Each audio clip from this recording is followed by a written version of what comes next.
Hey there, welcome back guys. In this video I'm going to show you how to set up crash recovery so that when you're flying your Pavo20 or any of the Pavo series drone, it doesn't go crazy when you bump into something. Now this usually happens in acro mode.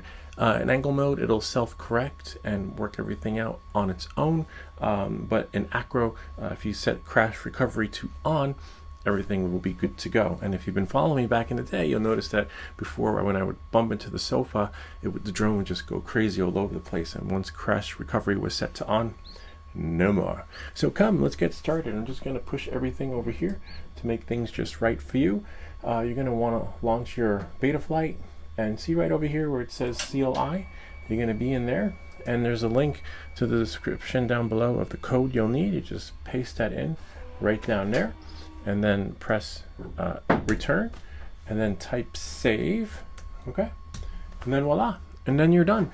And then now moving, see the drone just reboot, and now moving forward, everything will just happen magically, like the 3D printer running in the background. Anyway, that's pretty much it. Kind of neat, huh? Hope this video helped you. If you have any comments or questions, feel free to leave them down below, or ideas for other videos. Remember to like and subscribe, and I'll see you all next time.